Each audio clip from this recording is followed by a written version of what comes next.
नमस्कार। लोकतंत्र की बात गाजियाबाद के साथ कार्यक्रम में एक बार फिर आप सभी का बहुत बहुत स्वागत करते हैं, अभिनंदन करते हैं। मतदाता जागरूकता अभियान के अंतर्गत आयोजित इस कार्यक्रम में हम बात करेंगे मतदाताओं की जागरूकता की। 1950 में जब हमारा संविधान लागू हुआ था तो लगातार जब भी हमारे चुनाव हुए सबने बहुत बढ़ चढ़कर उसमें हिस्सा लिया और अपनी सहभागिता, अपनी प्रतिभागिता उसमें सुनिश्चित की। लेकिन धीरे धीरे कहीं इसकी गति बाधित होने लगी और जरूरत पड़ने लगी मतदाता जागरूकता की, और निकल कर आया एक शब्द sweep, systematic voters education and electoral participation. ये वो शब्द है जो हमें याद दिलाता है कि मतदाताओं को समय समय पे जागरूक करना बेहद जरूरी है, जिससे कि हमारा मतदान प्रतिशत सही रहे, बेहतर रहे, अगर हो सके तो 100% रहे। हम आज जिनसे आपको मिलवाने वाले हैं वो हैं गाजियाबाद के सिविल डिफेंस के चीफ वार्डन ललित जायसवाल जी। और केवल इतना ही नहीं, वो हिंदी भवन समिति के अध्यक्ष भी हैं, वो कविनगर रामलीला समिति के अध्यक्ष भी हैं, वो वरदान मल्टी स्पेशलिटी हॉस्पिटल के प्रबंध समिति के अध्यक्ष भी हैं, और अनेक सामाजिक और धार्मिक जो संस्थाएं हैं आपकी देखरेख में, आपके निर्देशन में उनका काम होता है। तो इन सबसे भी बढ़कर अगर उनका कोई परिचय है तो वो ये है कि हाल ही में निर्वाचन आयोग ने जनपद गाजियाबाद के लिए आपको स्वीप आइकन घोषित किया है। नमस्कार सर। नमस्कार। सबसे पहले तो आपको बहुत बहुत बधाई, आपको स्वीप आइकन घोषित किए जाने के लिए, गाजियाबाद के लिए। और हर एक कोई जानता है कि जब भी कोई प्रदेश सरकार की या केंद्र सरकार की योजनाओं को मिशन का रूप दिया जाता है तो पूरी सक्रियता आपकी उसमें रहती है। अब बात अगर मतदाता जागरूकता की करें तो गाजियाबाद के लोग इतने पढ़े लिखे समझदार यहाँ के लोग हैं, दिल्ली एनसीआर का ये क्षेत्र है, यहाँ पर मतदाता जागरूकता होनी चाहिए, इस बारे में आप क्या कहेंगे? देखिए, मतदाता जागरूकता तो हर समय ये विषय हमेशा ज्वलंत रहना चाहिए, क्योंकि होता क्या है कि कोई भी कार्य होता है तो आदमी ये सोचता है कि बाकी लोग तो कर रहे हैं, मेरी क्या जरूरत है, इतने लोग कर रहे हैं तो मैं अपना दूसरा कोई काम कर लेता हूँ। लेकिन राष्ट्र के प्रति यदि आपका प्रेम है, हमने देखा है लोग राष्ट्र के लिए राष्ट्रगान में भी उनको सम्मान देते हैं, राष्ट्र भारत माता की जय के नारे भी लगाते हैं, लेकिन अपना एक कर्तव्य, जो मुख्य कर्तव्य है कि इसको चलाने के लिए जो प्रतिनिधि चुने जाते हैं, चाहे प्रदेश स्तर पे हो चाहे केंद्र के स्तर पे हो, उनको वोट देने के लिए थोड़ा सा आलस कर जाते हैं। इसलिए स्वीप का गठन हुआ था और इसका कार्य यही है कि लोगों को जागरूक करें। बिल्कुल सही कहा आपने। गाजियाबाद की अगर बात करें तो इसका जो मतदान प्रतिशत है बीच में काफी कम रहा, लेकिन धीरे धीरे ये बढ़ना आरंभ हुआ। आपको क्या लगता है कि अब जो हमारे मतदाता हैं वो पहले से बेहतर समझ पा रहे हैं अपनी जिम्मेदारी को? बेहतर मतदान जब ही हो सकता है। स्वीप केवल ये नहीं कहता है कि आप मतदान करने जाइए, स्वीप ये भी बताता है कि आप अपना वोट बनवाइए या अपना वोट डिलीट कराइए, क्योंकि गाजियाबाद शहर में बहुत सारे लोग ऐसे हैं कि जो प्रतिवर्ष यहाँ आते हैं, 2-3 वर्ष रहते हैं, फिर चले जाते हैं और वो अपना वोट नहीं बनवाते हैं। तो स्वीप का ये काम होता है कि वो उनके वोट बनवाए तो मतदान प्रतिशत भी बढ़ेगा।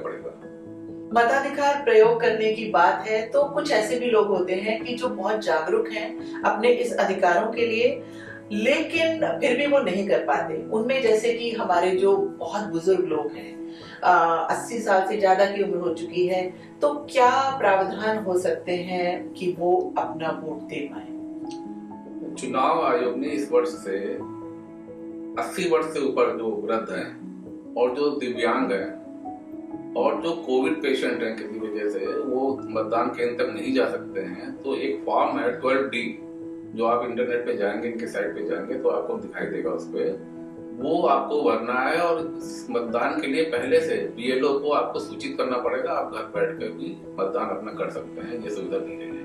आपको नहीं लगता कि उसमें पारदर्शिता होनी चाहिए? नहीं, इसमें पूरी पारदर्शिता है। उसमें सरकार की तरफ से ये आदेश है कि इसकी वीडियोग्राफी होगी, जिससे कि ये पता रहे कि कोई गड़बड़ नहीं हुई है इसमें। मुझे लगता है ये बहुत अच्छी सूचना है उन सभी के लिए जो अपने मताधिकार का प्रयोग करना चाहते हैं, और आप घर बैठकर किस तरीके से वोट दे सकते हैं इसके लिए निश्चित रूप से हमारा निर्वाचन आयोग बधाई का पात्र है। हम सबकी सुविधाओं के लिए ऐसे काम किए जा रहे हैं। सर, स्वीप को अगर विस्तृत अर्थों में लें तो सिस्टमैटिक वोटर्स एजुकेशन, तो पहले 3 शब्दों की अगर हम व्याख्या करें कि व्यवस्थित मतदान कैसे करें, इसके बारे में सर आप क्या सोचते हैं? स्वीप जो लर्न कराता है वो मतदाता बनने से लेकर और मतदान तक जाने तक और मतदान करने तक जितने भी प्रश्न किसी भी मतदाता के जहन में आ सकते हैं उनका सारों का जवाब स्वीप देता है। जैसे हमारा वोट कैसे बनेगा, हमको कौन सा फॉर्म भरना है, हम BLO से संपर्क करेंगे, हम अपना मतदान अगर बाहर है तो दे सकते हैं। एक हमने अभी बताया था कि 3 और सुविधाएं दी गई जो दिव्यांग को और कोविड पेशेंट्स को और 80 साल से ऊपर। तो जितने भी प्रश्न हैं उन सबका समाधान स्वीप करता है। बिल्कुल सही है। सर, सारी जिम्मेदारी आम आदमी ये जान लेता है कि ये प्रशासन की है, ये निर्वाचन आयोग की है कि वो किस तरीके से मतदान कराए।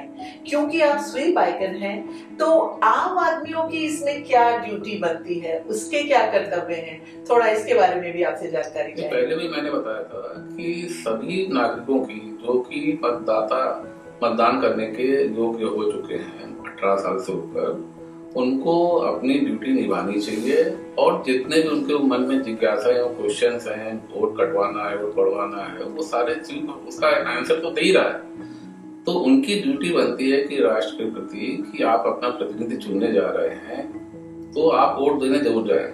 क्योंकि बाद में क्या होता है, जब सरकार बन जाती है तो बहुत से लोग कहते हैं कि भाई ये नहीं हो रहा, वो नहीं हो रहा, लेकिन उन्होंने अपना कर्तव्य तो निभाया नहीं। अगर वो बाद में वो पछताते भी हैं, वो अपना कर्तव्य नहीं निभाते हैं, बाद में पछताते भी हैं, तो हम लोगों का ये कहना है कि सब लोग वोट देने जाएं, प्रेरित करें एक दूसरे को, अपने परिवार में, अपने पड़ोस में, अपने मोहल्ले में, अपने शहर में। ये सबकी ड्यूटी बनती है, सभी लोग को वोट देना जाना चाहिए। सर, एक बात आपसे और जरूर जानना चाहूंगी कि क्या कुछ ऐसी बाध्यता सुनिश्चित की जानी चाहिए प्रत्येक मतदाता को कि उसको ये जरूरी करना है, जब वो मतदान करे तो उसको ये सुविधा से वंचित रहना पड़ेगा, या फिर क्या तरीके हो सकते हैं कि लोग अवश्य मतदान करें? नहीं, स्वीप इसीलिए बना हुआ है स्वीप की उनको जागरूक करें। अगर ऐसी कोई स्थिति आती है तो सरकार अपना निर्णय लेगी। अभी तो ऐसी कोई व्यवस्था नहीं है इसमें। हम लोग तो जागरूक कर रहे हैं लोगों को कि अपना मतदान करें अपना। ऐसा कोई नियम अभी तो नहीं है फिलहाल। सरकार अगर कोई नियम लाएगी तो आगे देखा जाएगा। सर, बहुत सारे काम किए हैं आपने मतदाता जागरूकता के लिए, अभी आप आगे क्या प्लान कर रहे हैं, कुछ इसके बारे में भी हमें जानकारी दें। हमारी जो टीम है, हम लोग डोर टू डोर या हम किसी ग्रुप हाउसिंग में जाकर या हम किसी मॉल में जाकर, जैसे हम अभी पीछे भी एक प्रोग्राम किया, हम स्कूलों में जाकर, हम कॉलेजों में जाकर इस बात का हम विचार करेंगे, उनके जो क्वेश्चंस होंगे उनका जवाब भी देंगे। तो हम लोग पूरी कोशिश कर रहे हैं कि गाजियाबाद का परसेंटेज बढ़े मतदान में। जी हाँ, हम देख पा रहे हैं सोशल मीडिया के माध्यम से, न्यूज़पेपर के माध्यम से कि बड़े स्तर पर काम हो रहा है स्कूल्स में, कॉलेजेस में। तो क्या कुछ विशेष हमने विद्यार्थियों को केंद्रित करके इस अभियान को आगे बढ़ाने का प्लान किया है? बिल्कुल, हमने विद्यार्थियों को इस आशय से करा है क्योंकि 18 वर्ष की आयु के बाद वो मतदान कर सकते हैं और आज का युवा वर्ग बहुत ही जागरूक है और उसमें एक क्षमता है कि वो आगे जाकर अपने क्षेत्र में इस बात का प्रचार करेगा कि वोट अधिक से अधिक दिए जाएं। इसलिए हम उनको जागरूक कर रहे हैं और वो हमें बहुत लंबे समय तक उन्हें मतदान करना आगे जाकर के, और वो समाज को ये दिशा दिखाएंगे कि मतदान करना कितना जरूरी है। इसलिए उनके ऊपर हमारा एक विशेष टारगेट है। जी हाँ, विद्यार्थियों के लिए तो विशेष ध्यान है ही, लेकिन आम जनता के लिए सर आपकी क्या प्लानिंग है?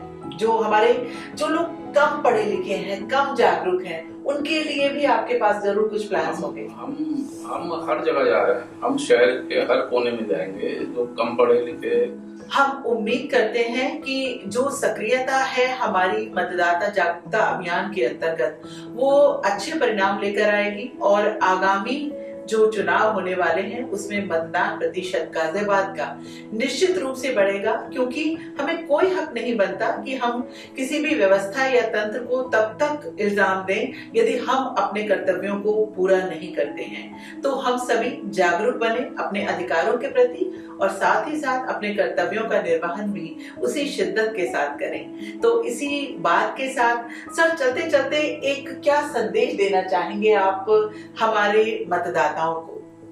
गाजियाबाद के मतदाताओं को ये संदेश मैं देना चाहूंगा कि जिस प्रकार से वो अपने सारे त्योहार मनाते हैं, चाहे होली हो, दिवाली हो, ईद हो, उस पे वो मंदिर जाते हैं या मस्जिद जाते हैं और वो साल में कई बार जाते हैं। और मतदान तो आपका 5 साल में एक बार आता है या 2 बार आता है। तो आप उस फर्ज को नहीं निभा रहे हैं। जो लोग नहीं निभा रहे हैं उनसे मेरी ये अपील है कि 5 साल में 1 या 2 बार मतदान केंद्र पे आपको जाना है और कुछ ही समय के लिए जाना है।